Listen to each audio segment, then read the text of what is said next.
स्वराज्याचे चौथे छत्रपती छत्रपती शाहू महाराज यांचा राज्याभिषेक दिन म्हणजे सातारा स्वाभिमान दिवस हा 12 जानेवारी रोजी किल्ले अजिंक्यतारा येथे साजरा होत आहे। त्याच निमित्ताने आपण साताऱ्यातील युवा पिढीकडून छत्रपती शाहू महाराजांबद्दलचा इतिहास जाणून घेणार आहोत।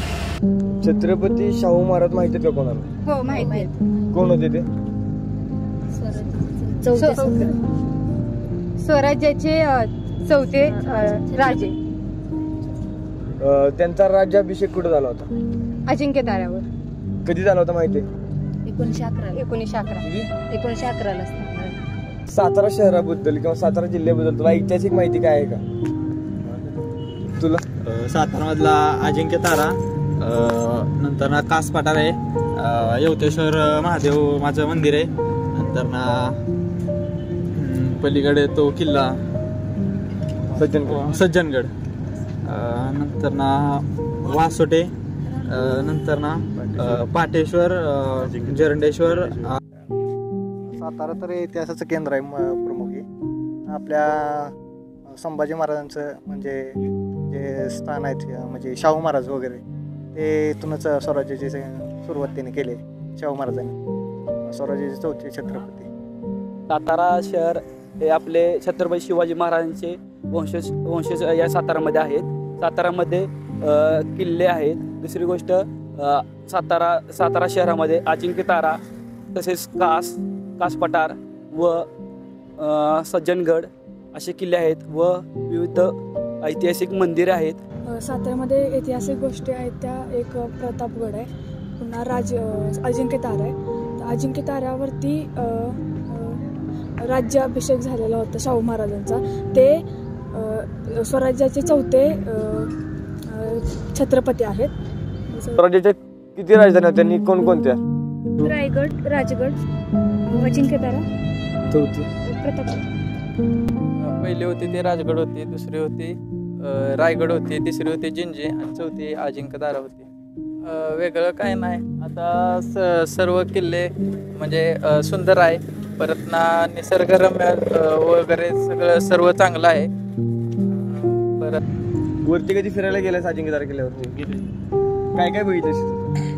अजिंक्यताऱ्यावर गेल्यावर आधी वर गेल्या तिथं मारुतीचं मंदिर आहे, त्याच्यासमोर ते नेटवर्कचं टॉवर आहे, त्याच्या पलीकडे गेल्यानंतर अजिंक्यतारा असं मोठ्या अक्षरात नाव लिहिलेलं आहे। त्या किल्ल्यावरती कोणाचं वास्तव्य होतं? छत्रपती शिवाजी महाराज असतील, छत्रपती शाहू महाराज असतील किंवा ताराराणी असतील, यांच्याबद्दल काय तुला माहिती आहे का? कोणी कोणी वास्तव्य केले किंवा काय? तिथं फक्त टॉवर बघितला आहेस, हनुमानाचं मंदिर बघितलं, राजसदर वगैरे कुठे बघितली आहेस का तिथं?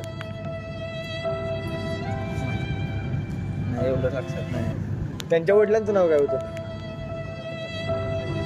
अजिंक्यतारा हा उंचावर आहे, तिथे काय रे छत्रपती शाहू महाराज समाधी कुठे माहिती का?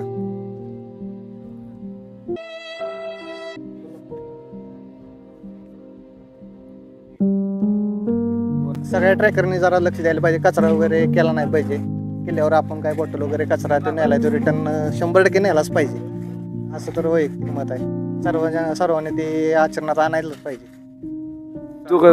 एकत्र येऊन गडाचं संवर्धन केलं पाहिजे, पुढच्या पिढीला दाखवलं पाहिजे।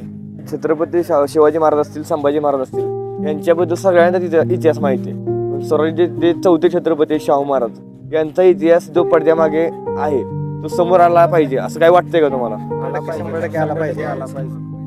100% इतिहास आत्ताच्या पिढीला समोर आलाच पाहिजे, कारण आत्ताची जी पिढी आहे यांना इतिहासाबद्दल जास्त अशी माहिती नाही। यायचं, फिरायचं आणि असं जायचं, एवढंच चालू आहे। एन्जॉय करण्यासाठी बघते येतं जास्त। आम्हाला आता शाहू महाराजांच्या बद्दल पण माहित नाही, पण 100% आम्ही माहिती करून घेणार, सांगितलं पाहिजे। तुमच्या माध्यमातून आम्हाला माहिती झालं थोडंफार, आणखीन जास्त आम्ही माहिती घेण्याचा प्रयत्न 100% करणार। साताऱ्यातील युवा पिढी म्हणजे सातारकर हे छत्रपती शाहू महाराजांच्या इतिहासापासून वंचित आहेत। जेव्हा आपण टाकशा घेतला त्याच निमित्तानं आपल्याला पाहायला मिळतं की जे सातारकर आहेत किंवा युवा पिढी आहे त्यांना साताऱ्याच्या शाहू महाराजांबद्दलचा इतिहास हा तोडक्या मोडक्या स्वरूपात माहीत आहे। छत्रपती शाहू महाराजांचा राज्याभिषेक दिन म्हणजे स्वाभिमान सातारा दिवस, याच निमित्ताने आपण स्वाभिमान सातारा न्यूजच्या माध्यमातून हा इतिहास थोडक्यात मांडण्याचा प्रयत्न केला आहे। धर्मवीर छत्रपती श्री संभाजी महाराज यांचे सुपुत्र छत्रपती शिवाजी संभाजी भोसले अटकपासून कटकपर्यंत शिवछत्रपतींच्या स्वराज्याचे साम्राज्यात व स्वराज्यात रूपांतर करणारे छत्रपती शाहू महाराज यांचा इतिहास आपण सातारकरांसमोर थोडक्यात मांडण्याचा प्रयत्न करत आहोत. 1707 साली औरंगजेबाच्या मृत्यूनंतर मुघल सत्तेच्या संघर्षात औरंगजेबाचा मुलगा शहजादा आझम याने छत्रपती शाहू महाराज यांची काही अटींवर मध्य प्रदेशमध्ये सुटका केली.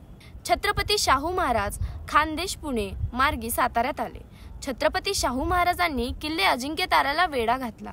किल्लेदार शेख मीराबरोबर संघर्ष करून किल्ले अजिंक्यतारा ताब्यात घेतला. त्यानंतर 12 जानेवारी 1708 मध्ये छत्रपती शाहूंचा राज्याभिषेक किल्ले अजिंक्यतारा येथे झाला. किल्ले अजिंक्यताऱ्यावरून स्वराज्याचा राज्यकारभार चालवण्यास सुरुवात केली. पण अजिंक्यताऱ्यावरून काही कारणास्तव तख्ताचा वाडा बांधून राज्यकारभार सातारा शहरातून करण्यास सुरुवात केली. आताच्या काळातील गुरुवार बाग म्हणजे छत्रपती शाहू महाराजांच्या इतिहासातील तख्ताचा वाडा. या तख्ताच्या वाड्यातील सिंहासनावरती छत्रपती शाहू महाराजांनी अखंड हिंदुस्थानाचा राज्यकारभार चालवला. या सिंहासनावरती छत्रपती शाहू महाराज जेव्हा राज्यकारभार चालवायचे त्यावेळेस मोठमोठे पेशवे असतील किंवा सरदार असतील इथे नतमस्तक होऊन त्यांच्या मोहिमांना जात असत. या तख्ताच्या वाड्यामध्ये आपल्याला गुप्त मसलतीसाठी 2 खलबतखाने पाहायला मिळतात. याच सारखे खलबतखाने आपल्याला दुर्गेश्वर रायगडवर बघण्यास मिळतात. कदाचित याच ठिकाणी दिल्ली, गुजरात, बालगान प्रांतावरील आक्रमणाचे डावपेच मनसुबे आखले असतील. तख्ताच्या वाड्यातील सद्यस्थितीत असलेला तत्कालीन इतिहासकालीन अवशेष म्हणजे तख्ताची विहीर. ही विहीर आपल्याला आजही सुस्थितीत बघण्यास मिळते. राजधानी सातारा झाल्यानंतर राजघराण्यातील स्त्रियांना मिरवणुकीत सामील होण्यासाठी सक्त मनाई होती. त्यामुळे छत्रपती शाहूंनी किल्ले अजिंक्यताराच्या नजीक एक हवाई महल बांधला. त्या हवाई महालातून सातारा शहरातील मिरवणुका राजघराण्यातील स्त्रिया पाहत होत्या. त्यावेळीचा हवाई महाल म्हणजे आजच्या काळातील 4 भिंती. 1708 साली छत्रपती शाहूंनी सातारा शहर वसवले. त्यामध्ये तब्बल 20 पेटा छत्रपती शाहूंनी सातारा शहर वसवत असताना स्थापन केल्या. दरम्यान राजवाडा, रंगमहाल, अदालतवाडा, बाजीराव विहीर, काही तळे यांसोबत एकूण 20 पेटा 1707 ते 1716 सालात सातारा शहर वसवत असताना स्थापन केले. किल्ले अजिंक्यतारा येथे काही जुन्या वाड्यांच्या अवशेषामध्ये उत्तम स्थितीत असलेली एक इमारत नजरेत पडते. ती म्हणजे तत्कालीन खलबतखाना. याच ठिकाणी बसून अनेक मोहिमेंचे डावपेच रचले असतील असे काही जाणकारांचे म्हणणे आहे. तुरुंगापासून दक्षिण दरवाजापर्यंत जात असताना आपल्याला तिहेरी बुरुजांची शृंखला बघण्यास मिळते. या बुरुजांचा वापर दक्षिण दरवाजाच्या वाटेवर लक्ष ठेवण्यासाठी केला जात असे. किल्ले अजिंक्यताऱ्याला सद्यस्थितीत 2 दरवाजे नजरेस पडतात. पहिला महादरवाजा आणि दक्षिण दरवाजा. पहिला महादरवाजा हा किल्ले अजिंक्यताऱ्याचा मुख्य दरवाजा म्हणून ओळखला जातो. तसेच अजिंक्यताऱ्याच्या दक्षिणेस एक दरवाजा असल्यामुळे त्याला दक्षिण दरवाजा म्हणून ओळखला जात असे. अजिंक्यताऱ्याच्या पूर्वेकडील टोकावर हे मंदिर पाहायला मिळते. मंगळाई देवी ही मूळ भाटमरळी गावाची देवी, पण पुढे काळाच्या ओघात किल्ले अजिंक्यताराची गडदेवता झाली. महाराणी ताराबाईंच्या वाड्याच्या डाव्या बाजूस अत्यंत उत्तम स्थितीत असलेले नाणे टांगसाळ बघण्यास मिळते. याच ठिकाणी सातारा राजधानी झाल्यानंतर सोन्याची व तांब्याची नाणी पाडली जात असत. नाणे टांगसाळ याच्या मागच्या बाजूस भग्न अवस्थेत असलेली भिंत आणि दरवाजा दिसतो. याच दरवाजामधून प्रवेश केल्यानंतर आपल्याला जमिनीत पुरलेली 2 मोठी रांजणे दिसतात. या ठिकाणी आपत्कालीन स्थितीसाठी धान्य साठवले जायचे. अशा थोडक्या स्वरूपात स्वराज्याचे 4थे छत्रपती शाहू महाराज यांचा इतिहास सातारकरांसमोर थोडक्यात मांडण्याचा एक प्रयत्न केला आहे. स्वाभिमान सातारा न्यूज सबस्क्राईब करा, लाईक करा आणि शेअर करा.